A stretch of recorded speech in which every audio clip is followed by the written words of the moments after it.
देखिए 38 वर्ष कैसे गुजर गए ये तो मैं नहीं बता सकती हूँ। हमको तो ये समझ में भी नहीं आ रहा था कि कब से मैंने शुरुआत किया और इतने वर्ष कैसे गुजर गए। लेकिन इतना ज़रूर रहा कि मैंने कभी भी अपने आप को एक शिक्षिका या एक प्रधानाध्यापिका मैंने नहीं माना। और यह विद्यालय मैंने जो भी हमारे विद्यालय में हमारे शिक्षक रहे, हमारी छात्राएं रही, इनको हमने कभी ये नहीं देखा कि हाँ ये विद्यालय की छात्राएं हैं, चाहे ये हमारे शिक्षक है। क्योंकि जितने भी हमारे शिक्षक आए वे सब हमारे जो हमारे बेटा का उम्र है उस उम्र से मिलते जुलते उम्र के लोग आए। तो हमको लगा कि शायद हमारे कमज़ोर कंधों को मजबूत देने के लिए और कमज़ोर हाथों को मजबूत देने के लिए ये ताकत मुझे मिली है। और हमने सबको एक अपना परिवार माना। और बच्चियों को जहाँ तक है अनुशासन को पर मैंने कभी समझौता नहीं किया। हमारा ये मानना था कि आज की जो हमारी बच्चियाँ हैं वही हमारे आने वाले भविष्य की समाज की नायिका भी है। एक अच्छे समाज, अच्छे बच्चे, एक अच्छे परिवार का वो नेतृत्व करेंगी। इसलिए उनको हम व्यवहारिक शिक्षा से ज़्यादा जोड़ के रखें। और व्यवहारिक शिक्षा को उनके चेतना सत्र में भी व्यवहारिक शिक्षा को मैं बात करती थी। समय समय पर उनके क्लास में भी जा कर के उनको मोटिवेट करना या उनको ये बताना, क्योंकि अपने खुद के जीवन से मैंने ये अनुभव किया था कि एक लड़की का जीवन जो होता है वह बिल्कुल दुधारी तलवार के समान होता है। और ये जब कुछ ऊंचाइयां मिलती है, कुछ अचीवमेंट होते हैं तो बड़ी वाहवाही मिलती है समाज की। लेकिन यहाँ तक पहुँचने में काफ़ी कठिनाइयों का सामना करना पड़ा है। समाज के कई थपेड़ों को सहना पड़ा है। कई तरह की कुछ ऐसे शब्द भी आते थे जब शुरू के दिनों थे, तो उन दिनों में बहुत सारी बातें आई और मुझे लग रहा था कि शायद वह चरितार्थ है कि एक पत्थर जब एक मूर्तिकार की उस हथौड़े की चोट को जब वह सहता है और सह करके अगर वह बर्दाश्त कर लेता है तो उसकी एक मूर्ति होती है और वह एक पूजा मंदिर में रख करके उसकी लोग पूजा करते हैं। वही स्थिति आज इंसान की भी है। अगर समाज की उन सारी समस्याओं और थपेड़ों को जो भी व्यक्ति सहेगा, तो चाहे वह विद्यालय में हो, परिवार में हो या समाज के किसी पद पर हो, तो अगर उसको सहने की क्षमता रखता है तो फिर तो उसे वही मंदिर की मूर्ति का वह प्रतिष्ठा मिलती है, या फिर तो वह टूट कर बिखेर जाता है। तो मैंने अपने आप में ये चुनौती को स्वीकार किया था कि चाहे जिस तरह से भी जो भी हालात परिस्थिति होगा, लेकिन मैंने अपनी मुस्कान को कभी नहीं खोया। मैंने कभी परेशानियों को नहीं माना कि ये हमारी परेशानी है। और मैंने कभी दूसरी दृष्टि से नहीं देखा कि शायद मैं कि विद्यालय में हूँ या कोई और लोग मेरे साथ है। हमेशा लगा कि मैं अपने घर में हूँ, अपने परिवार में हूँ। और एक यही हमारी एकता जो थी, हमारा यही सोच था जो हमको यहाँ तक लेकर के आया है। और ये 38 साल देखते देखते गुजर गए। लग रहा है कि 38 घंटा हुआ है। आज देख रहे हैं कि मम के विदाई में भावुक हो चुकी हैं, क्योंकि कहीं भी हम समय देते हैं, सेवा देते हैं, उनसे लगाव हो जाता है, जुड़ाव हो जाता है। और उस चीज़ को जब हम छोड़ के जाते हैं ना कहीं उसकी कमी खलती है। इसी प्रकार से आज कहीं ना कहीं खुशी का माहौल भी है और इनके लिए थोड़ा सा गम का माहौल है, क्योंकि आज से इनकी सेवा समाप्त हो जाएगी। आगे इनके सहयोगी जो हैं उनसे हम थोड़ा सा बात करेंगे। परिचय बता दें, नाम बता दें, स्कूल का नाम बता दें। मेरा नाम उर्मिला कुमारी है। जमुना प्रोजेक्ट बालिका उच्च विद्यालय सह इंटर कॉलेज बसंतपुर सिवान। आपने उन हवाओं को, उन पतझड़ को झेला है और इस स्कूल के जितनी भी लड़कियां हैं उनको क्या संदेश दे करके जाइएगा, क्योंकि एक छाप छोड़ के जाइएगा, उन तक ये संदेश पहुंचेगा। क्योंकि ये पथ जो होते हैं लड़खड़ाते, गिरते, चलते पड़ते, उन संघर्षों को सामना करके आप यहाँ तक आई हैं, उन लड़कियों के लिए क्या कहिएगा? देखिए, मुझे लड़कियों के लिए, उनके साथ साथ में समाज की हर लड़कियों के लिए मेरा यह संदेश होगा, हर महिलाओं के लिए यह संदेश होगा कि इस समाज में जब वो एक आगे बढ़ें तो कभी पीछे नहीं मुड़े और कौन क्या बोल रहा है उसको वो नहीं सुने। क्योंकि जब वे मुड़ती हैं तो भी वहाँ उनका समय जाता है, जब वह सुनती हैं तो भी उनके अंदर में कुछ बदलाव होता है।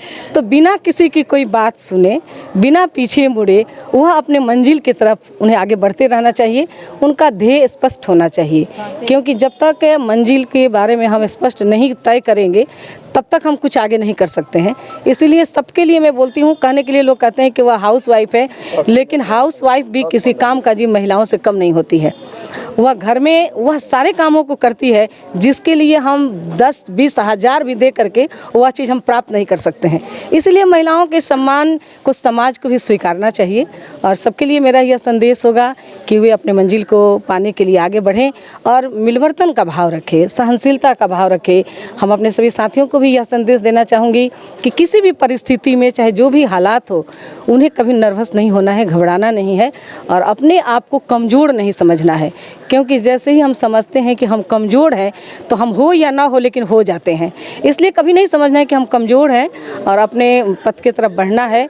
और मैं अपने आप को विद्यालय तक सीमित नहीं रखी। अभी आपने सुना होगा कोरोना का काल जब था, जब लोग घर में कैद थे, तो हमने इस बसंतपुर ब्लॉक के 350 परिवारों को मैंने घर घर तक, हमारे संत निरंकारी मिशन के सेवा दल हैं, मैं उनसे साथ में एक मुखी के रूप में भी हूँ, हमारे सभी सेवा दल उन घर घर जा कर के पूरे 15-20 दिन का उनका पूरा खाना पानी मिठाई जो कुछ भी होता था सब चीज़ हमने पहुँचाया। जिस कोरोना काल में अपने परिवार भी अपना साथ छोड़ देते थे, हाथ तक नहीं मिलाते थे, नमस्कार तक नहीं करते थे, उस समय आप घर घर जा कर के उनका खाना पानी दाना देखना, ये कितने आपके लिए भाग्य की बात है और लोगों के लिए भी भाग्य की बात है कि हमारे अपने साथ छोड़ दिए, लेकिन मैम आकर के हमारे दरवाजे तक पहुँच कर। बिल्कुल, ये तो सेवा करने का सौभाग्य सबको नहीं मिलता है और सभी लोग समझ भी नहीं पाते हैं कि ईश्वर के द्वारा जो यह मौका मिला है सेवा करने का, यह सबको नसीब नहीं होता है। वो खुशनसीब होते हैं जिनको यह सेवा का भाव मिलता है और हम लोगों ने बहुत अच्छा से सेवा किया। मेरा ये मानना है कि हम जो सोचते हैं वो कभी होता नहीं है और जो होता है उस पर कभी हम सोचते नहीं हैं, तो इसलिए उस पर छोड़ करके ईश्वर को हमेशा अपने हर कार्यों को समर्पित करना है और विश्वास करना है कि जो होना होगा वह तो होगा ही। इसलिए हम कभी भी सेवा के भाव को अंदर से नहीं जाने दें, क्योंकि सेवा ही सबसे बड़ा धर्म है। प्यार, मानवता, हम जिस मिशन से संत निरंकारी से भी जुड़े हुए हैं वहाँ हमारे सद्गुरु का भी यह संदेश है कि सबसे प्यार करें। मानवता सबसे बड़ा धर्म है, इससे बड़ा दूसरा कोई धर्म नहीं है। तो इसलिए हमारे सद्गुरुओं का भी यह आशीर्वाद रहा, हमारे सेवा दल भाई बहनों का, साथ संगत का भी बहुत सारा आशीर्वाद रहा कि मैं अलग अलग जगहों पर अलग तरीक़ों से मैंने अपने परिचय को देखा है, समझा है। और कहा जाता है ना कि चौतरफा जब सहयोग होता है तो फिर क्यों नहीं आदमी आगे बढ़ सकता है। तो इसलिए मुझे हर तरह से, चाहे वह इप्टा हो, मैं सबको यह शुक्रगुजार हूँ। इनर व्हील हो हमारे सिवान की, वहाँ के भी बहनों ने काफ़ी हमें शुभ संदेश भेजा है। हमारे संत निरंकारी के मिशन के लोग तो लगे ही हुए हैं, बसंतपुर इप्टा भी इसमें लगा हुआ है। सखीरी महिला विकास संस्थान के हमारे पुराने सहयोगी हरिदयाल तिवारी हो, दुर्गा हो, मीरा हो, श्रीनिवास हो, सभी लोग आज एकदम खड़े हैं। ऐसा लग रहा है कि मैं अपने आप को कहाँ देखूं, क्या मैं सखीरी को देखूं या इप्टा को देखूं, इनर व्हील को देखूं या इस बसंतपुर प्रोजेक्ट विद्यालय की प्रधानाध्यापिका के रूप में देखूं, ये मैं खुद भी नहीं समझ पाती हूं। इसलिए मैं सब खुशी को बटोर नहीं पा रही हैं। हाँ बिल्कुल, आपके आंचल में संभल नहीं रहा है। चलिए, इस समय तो इनकी विदाई होगी और कहीं ना कहीं गम और कहीं खुशी होगा और आगे भी हम बढ़ते हैं, थोड़ा सा बात करेंगे। हम सर क्या कहेंगे, मैम का आज विदाई था, आप लोग में कितनी खुशी है? मैम की विदाई की खुशी तो नहीं ही है, क्योंकि मैम हम सभी लोगों के अभिभावक रही हैं। मैम रहती थी विद्यालय में तो हम सभी लोग निश्चिंत रहते थे, विद्यालय के प्रति कोई चिंता नहीं रहती थी, चाहे वो किसी अधिकारी का दबाव हो या कोई सामाजिक दबाव हो। सभी शिक्षक मतलब भय मुक्त होकर के विद्यालय में निश्चिंत होकर के कार्य करते रहे और आज ये दायित्व मैडम के कंधे से उतरकर मेरे कंधे पे आया है। तो मुझे इस विद्यालय में 10 वर्षों से कार्य करने का अनुभव है। लगभग इस विद्यालय के जितने फाउंडर टीचर हैं, इसके पहले पूर्व प्रधानाध्यापक श्री वासुदेव राय जी, उनके साथ भी मैंने काम किया है। जितने फाउंडर टीचर थे सभी लोगों के साथ थोड़ा या ज़्यादा करने का काम मुझे अवसर मिला और 2-2 प्रधानाध्यापकों ने हमें अपना अनुभव दिया है। और वे सभी लोग, जब मैं इस विद्यालय में आया तो वासुदेव राय जी भी जो पूर्व प्रधानाध्यापक थे, वे कहते थे कि आने वाले भावी प्रधानाध्यापक आप ही होंगे। तो जब मैं ज्वाइन किया था 2013 में, तो उस समय हमारे सिवान जिला में हेडमास्टर्स मीटिंग होती थी, तो सर उसी समय से हमको फॉरवर्डिंग लेटर बना करके हमको हेडमास्टर मीटिंग में भेजा करते थे। बोलते थे कि अब मैं क्या, आप तो कुछ ही दिन के मेहमान हैं, मनीष जी आप सीखिए। तो वो सिखाए। उसके बाद शेष कार्यकाल मैडम तो मेरी आदर्श ही रही हैं और मेरे परिवार के लिए कहिए, मेरे लिए कहिए, मेरे घर के लिए कहिए, विद्यालय की बात छोड़ दीजिए, वो जिस परिस्थिति में जब भी मेरे ऊपर संकट आता है वो एकदम खड़ी रहती हैं। तो मैं उनसे आशा और विश्वास करता हूं कि विद्यालय से ज़रूर वो रिटायर होकर जा रहे हैं। जिन जिम्मेदारियों के आपके कंधे पे सौंपा जा रहा है, मैम उतना विश्वास कर सकती हैं कि जैसे जिम्मेदारी को 38 वर्षों में हमने सेवा दी है, क्या यह विश्वास के पात्र आप दिखा पाएंगे? क्योंकि आपको भी कहीं ना कहीं एक दिन इस कार्य से समाप्ति मिलेगी, तो जो मैम खुशियाँ बटोर के लेके जा रही हैं वो आपके लिए हासिल होगी। जी मैम, इसके लिए मैं अपना पूरा कोशिश करूंगा और मैम के साथ काम करने का जो अनुभव है उसको लेते हुए मैं यह अपना 100% लगाऊंगा कि जो मैम जो रेखा खींच के गई हैं उससे कम नहीं होने देंगे। परिचय बता दीजिए। मनीष मिश्रा, प्रभारी प्रधानाध्यापक जमुनापुर। जी सर, क्या कुछ कहना चाहेंगे? क्योंकि आज मैम का विदाई सम्मान समारोह हस्बैंड है तो क्या हो गया? क्या हो इसमें हम लोगों हमने सर कहा है, टीचर नहीं कहा है। समारोह कराना चाहती है। हमेशा के लिए हमेशा के लिए हमेशा के लिए हमेशा के लिए लेके जा रहे हैं। अब यहाँ से कार्य मुक्ति मिल जाएगी, हमेशा के लिए आप लेके चले जाएंगे। चले नहीं जाएंगे, यहीं रहेंगे। नाम बताइए सर। डॉक्टर विक्रमा सिंह। चलिए, डॉक्टर हैं तो अनुभव तो है ही। जी सर, क्या कहेंगे आप?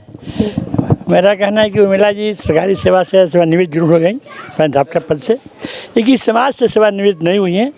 मैं आशा करता हूँ कि उर्मिला जी जब तक स्वस्थ रहेंगी, जीवित रहेंगी, समाज के लोगों की सेवा करती रहेंगी और प्रभाव इनके ऊपर हमेशा बने रहेगा। समाज का जो काम करने वाले का प्रभाव कहीं ख़त्म नहीं होता और प्रभाव कोई लेता नहीं है, वो हमेशा कायम रहता है। मैम, यही मुझे कहना है। नाम बता दीजिए। मेरा नाम वासुदेव राय है।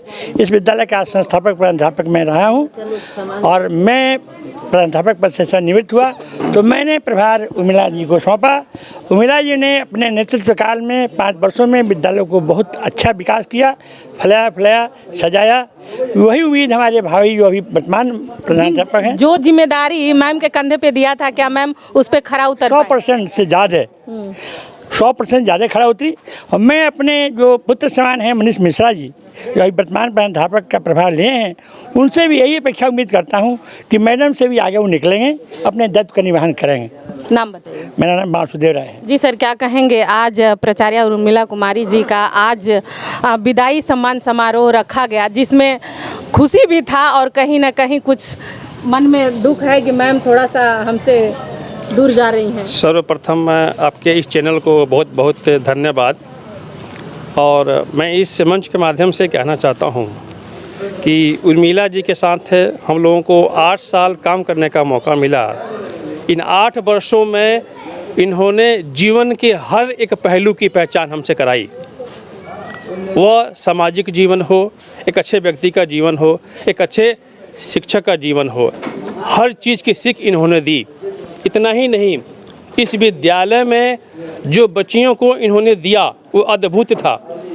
अद्भुत इस मायने में था कि उन्होंने बच्चियों को ये सिखाया कि बेटा आप संगठित हो, संघर्ष करो, सुरक्षित करो और अपने आप को योग्य बनाओ, सक्षम बनाओ, ताकि आने वाले समय में कभी आपको किसी के सामने झुकने की ज़रूरत नहीं पड़े। मैं इस मंच के माध्यम से कहना चाहता हूँ कि उर्मिला जी का आज विदाई है, लेकिन इस विद्यालय परिवार से, इस विद्या के मंदिर से इनका विदाई नहीं है। ये इस विद्या के मंदिर में सदैव विद्यमान रहेंगी और हम लोगों के मार्गदर्शक रूप में हमेशा थी और हमेशा रहेंगी। और अंत में मैं यही चाहूँगा कि आप स्वस्थ रहें और अपना आशीर्वाद इस विद्यालय को दें, ताकि